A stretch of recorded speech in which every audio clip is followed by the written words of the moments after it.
The Way of Shadows by Brent Weeks, Chapter 24. Get up, boy, it's time to kill. Kyler was instantly awake. He was 14 years old now, and the training had sunk in enough that he went through his survival checklist instantly. For each question, there was only a terse answer. Each sensation got only the briefest moment of his attention. What woke you? Voice. What do you see? Darkness, dust, afternoon light, shack. What do you smell? Blint, sewage, the pliff. What do you feel? Warm blanket, fresh straw, my bed. No warning tingles. Can you move? Yes. Where are you? Safe house. Is there danger? The last question, of course, was accumulation. He couldn't move, or he could move. His weapons were in their sheaths. All was well. That wasn't guaranteed, not even here in this dingy safe house in the shadow of one of the few sections of the ancient aqueduct that was still standing. More than once, Durzo had tied a sword to the ceiling over Kyler's bed, and the damn thing was nearly invisible when you had to look at the point first. Durzo had woken Kyler, and when he didn't recognize the danger within 3 seconds, Durzo had cut the rope. Fortunately, he capped the point that first time, and the second time. The third time, he didn't. Another time, Durzo had scarred Warble, only Durzo called him Ben. Wake Kyler. Ben had even worn Durzo's clothes and mimicked his voice perfectly. That was part of Ben's talent. That time, Kyler hadn't been caught. Even a garlicky meal didn't give a man the same smell as chewing the cloves straight. Decoding Durzo's words came last. Time to kill. You think I'm ready? Kyler asked, his heart pounding. You were ready a year ago. I just needed the right job for your first solo. What is it? I was ready a year ago? Blint's compliments came like that, when they came at all, and usually even a grudging compliment would be followed by some criticism. It's at the castle, and it's got to be finished today. Your debtor is 26 years old, no military training, shouldn't be armed, but he's well liked, a busy little bee, very busy. An assassin would incur ancillary fatalities. He said assassin with a sneer, as would any wet boy.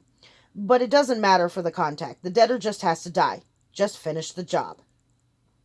Kyler's heart pounded. So this was how it was going to be.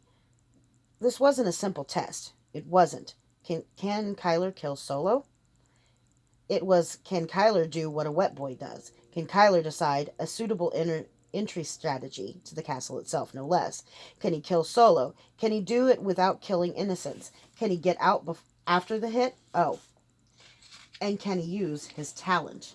The true measure of what separates a wet boy from a common assassin. How the hell does Blint come up with these things? The man had a brilliance for ferreting out and exploiting Kyler's weaknesses, especially his biggest weakness of all. Kyler hadn't been able to use the talent. Not yet, not even once. It should have quickened by now, Blint said. He was forever pushing Kyler in new ways, hoping that some new extreme of stress, of need, might bring it out of him. Nothing had worked yet. Durzo had wondered aloud if he should just kill Kyler.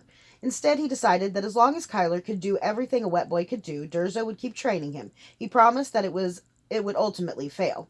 It was impossible. A wet boy wasn't a wet boy without the talent. Who took out the contract? Kyler asked. The Shinga. You're trusting me with this? You're going in this afternoon. You fuck it up, I go in tonight, and I bring the Shinga 2 heads. Kyler didn't have to ask who the other head would belong to. What did the debtor do? You don't need to know. Does it matter? A knife appeared in Durzo's hand, but his eyes weren't violent. He was thinking. He flipped the knife from finger to finger. Finger, finger, finger, stop. Finger, finger, finger, roll. Kyler had seen a bard do that once with a coin, but only Durzo used a knife. No, Durzo said, it doesn't. Name's Devin Corgi. And let's just say that when most people try to turn away from the darkness, they want to take a few bags packed with goodies with them. It slows them down. They never make it. I've only known one man in all my life who was willing to pay the full price of leaving the Sakage. Who is it? Boy, in 2 hours, you've got a date with a debtor. You've got better questions to ask. Devin Corgi? The guard furrowed his brow. Nah, don't know him. Hey, Gamble, you know a Devin Corgi? He asked another guard walking through the castle's enormous west gate. It was almost too easy. Kyler had long ago stolen the tunic and bag that was the uniform of the city's most widely used courier service. People who didn't have their own servants employed boys, even East Side boys, never guild rats, to take their messages. Whenever guards had looked like they might ask questions, Kyler walked up to them and asked for directions. Don't they know? Can't they see? These men were guards. They were supposed to be protecting Devin Corgi and everyone else in here, and they were going to direct a killer right to him. How could they be so dumb? It was an uneasy feeling of power. It was gratifying that all the hours with Blit were definitely doing something. Kyler was becoming dangerous, and yet, how could they not see what he was? Sure, he's the one came in this all week with his eyes twitching, jumping at shadows. I think he's up in the North Tower. If you want me to take your message, I could. I'm on duty in 10 minutes. It's the first stop on my rounds. No, thanks. I'm hoping for a good tip. Which way is it? As the guard gave Kyler directions, he tried to formulate his plan. The kill itself shouldn't be too hard. A kid could get much closer than a grown-up before he roused suspicion, and then it would be too late.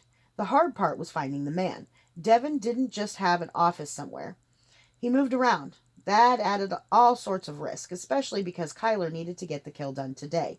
The North Tower sounded good, isolated. The guard coming sounded bad. Kyler had just talked to the man and told him who he was looking for. With the makeup Blint had used on him, Kyler looked totally different and younger by years, but it was best to let every death be a mystery. A wet boy leaves corpses, not evidence. So Kyler would find Corgi and hide until the guard came and left, then he'd kill him. In and out, no problem, even without the talent. The castle was awe-inspiring. Though Blint always spoke of it with scorn, it was the most magnificent building Kyler had ever seen. It was the same black granite as the old aqueducts in the Warrens, quarried in the mountains on the Syrian border. The entire quarrying industry was owned by the Sakage, so now only the wealthy could afford to build with stone. It was one of the reasons most of the aqueduct pillars were gone now. The non-Sakage poor in the Warrens scavenged the rock for their own use, or their own black market sale. Bilking the Sakage entailed district dangers to the middle class. The castle had been built 400 years ago, when for the 30 years of King Albani's rule, Cineri was a major power. He had barely finished the castle when he decided to push further east and take the Chantry. And several thousand magi had ended his ambitions permanently. The castle had first been constructed on the Mott and Bailey design at least 100 years earlier, surrounded by the natural moat of the Plith River. Voss Island had been built up into a larger hill, on top of which sat the fortress. What was now the north side of the Warrens had been the original Bailey. The Warrens were on a narrow peninsula that dropped off sharply into the sea, except for the last half-mile, which flattened out before the shoreline. The design was so defensible that neither the wood fortress nor the wood-walled Warrens had ever been taken, but the city had expanded along with King Albanez's pride. So Castle Scenaria had been built of stone, and the city jumped to the east shore of the Plith. The aqueducts, however, were a mystery. They had been there long before King Albanese had seemed to serve no purpose, as the Plith was fresh water, if not terribly clean. Leaving the diamond-shaped castle yard, Kyler walked up stone stairs that had been climbed by so many feet over the centuries that the middle of each step dipped several inches lower than the sides. The guards ignored him, and he assumed the attitude of a servant. It was one of his most frequent disguises. Blint liked to say that a good disguise cloaked a wet boy better than the shadows. Kyler could walk right past almost anyone he knew, with the exception of Count Drake. Not much escaped him.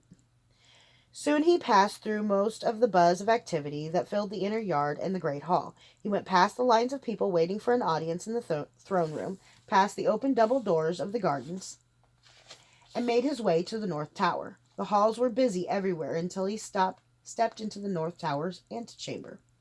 Devon Corgi wasn't there. For the first time, taking pains to be silent, Kyler opened the door that led to the stairs and climbed them quickly. The stairway was blank, nothing decorative, no niches, no statues, no ornamental curtains, or anything that would afford Kyler a place to hide. He made his way to the top of the tower. It was, it seemed, just a large bedchamber, currently not being used. A young man balancing a large ledger book was going through the drawers of a bureau, apparently taking an inventory of the neatly folded sheets for the enormous feather bed and the alternate curtains for the large shuttered window.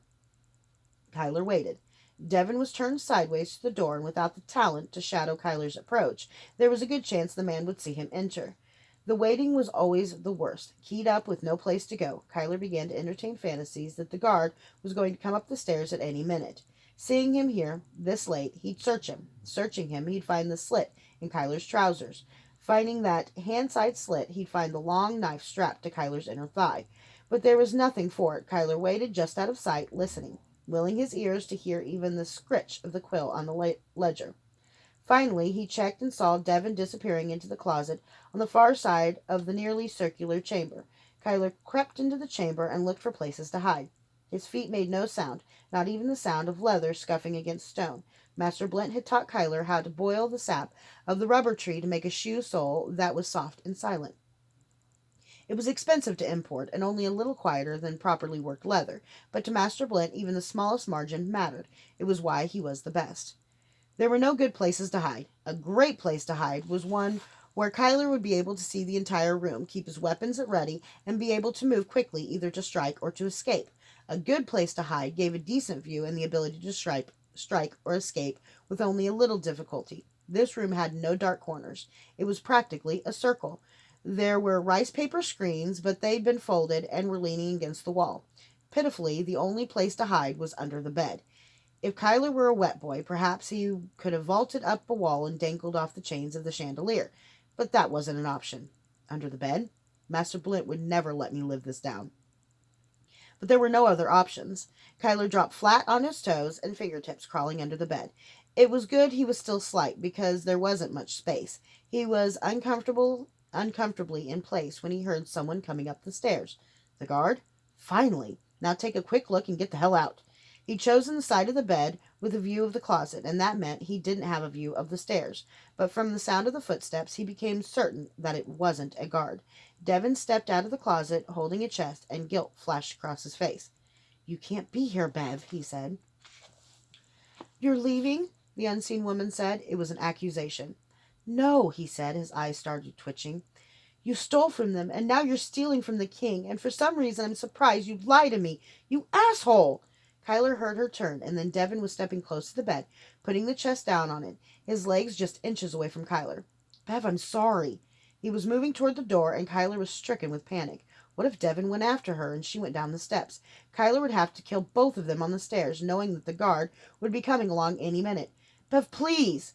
"Go to hell," she said, and slammed the door. Wish granted. It was the blackest kind of humor, Durzo's kind of humor. He liked to say that the irony of overheard conversation was one of the best perks of the bitter business, though he said that the wisdom of last words was highly overrated. Wish granted. Kyler didn't like that he'd even thought that. Everything this man had planned was about to end, and Kyler was smirking about it. Devon swore to himself, but he didn't follow the woman. "Where's that guard anyway? He was supposed to be here by now." This was what it was like, Durzo had told Kyler. You come in at the end of a drama. Whether it's just started or has been going on for years, your arrival signals the end. And you rarely get to know what the story was about. Who was Bev to Devon? His lover? His partner in crime? Just a friend? His sister? Kyler didn't know. He'd never know. There was jangling on the stairs, muffled behind the door. Devon picked up his ledger. The door opened. "'Lo, Dev," the guard said. "Oh, hello, Gamble." Devon sounded nervous. "That courier find you?" "Courier?" "Little shite must have got lost. Everything fine up here?" "Sure, just fine. See you around." Devon waited until the guard had been gone 30 seconds, and then he stepped close to the bed and started stuffing his pockets. Kyler couldn't see with what. Here it is. The guard would be far enough away now that even if Devon managed to cry out, he wouldn't be heard. Devon stepped away from the bed toward the bureau, and Kyler crawled out from beneath the bed like a bug. He stood and drew his knife. Devon was mere paces away. Kyler's heart was pounding. He thought he could hear the rush of blood in his ears. Kyler did everything right. Low, ready stance, advancing quietly but quickly, balanced so that if at any moment the debtor reacted, Kyler wouldn't be caught flat-footed. He brought the knife up to eye level, preparing to grab Devon and give him what Durzo called the red grin, a slash across the jugular and deep through the windpipe. Then he imagined Doggirl giving him the look she'd given him when he took the biggest piece of bread for himself. "What are you doing, Azoth? You know this is wrong." He recovered late, and it was as if his training abandoned him. Kyler was inches away from Devon, and Devon still hadn't heard him, but the very nearness panicked Kyler. He stabbed for Devon's neck and must have made some sound because Devon was turning. The knife bit into the back of Devon's neck, hit spine, and bounced out. Because of his convulsively tight grip that Durzo would have beaten Kyler for, the knife bounced right out of his hand, too. Devon turned and yelped. It seemed he was more surprised by Kyler's sudden appearance than by the sting in his neck. He stepped back at the same time Kyler did. He put a hand to his neck, looked at his fingers, and saw the blood. Then they both looked down at the knife. Devin didn't go for it. Kyler scooped up the knife, and as he stood, Devin dropped to his knees. "Please," he said. "Please don't." It seemed incredible. The man's eyes were big with fear, looking at little Kyler, whose disguise made him look even smaller and younger. There was nothing frightening about him, was there? But Devin looked like a man who'd seen his judgment come. His face was white, eyes round, pitiful, helpless. "Please," he said again. Kyler slashed his throat in a fury. Why didn't he protect himself? Why didn't he even try? He was bigger than Kyler. He had a chance. Why must he act like a sheep, a big stupid human lamb, too dumb to even move? The cut was through the windpipe, but barely clipped one jugular. It was deep enough to kill, but not fast. Kyler grabbed Devin's hair and slashed again, twice, slightly up, so the blood shot down rather than up. Not a drop got on Kyler. He'd done it just like Durzo had taught. There was a sound on the stairs. "Devin, I'm sorry," Bev said before she even got into the room. "I just had to come back. I didn't mean." She stepped into the room and saw Kyler. She saw his face. She saw the dagger in his hand. She saw him holding the dying Devin by his hair. She was a plain young woman, wearing a white serving dress, wide hips, wide-spaced eyes, mouth open in a little O, and beautiful raven hair. Finish the job. The training took hold. Kyler was across the room in an instant. He yanked the woman forward, swept a foot in, pivoted, and she flipped over onto the ground. He was as inexorable as Durzo Blint. The woman was beneath him, face down on the carpet that covered this section of the floor. The next move was to slide the knife between her ribs. She'd hardly feel it. He wouldn't have to see her face. He hesitated.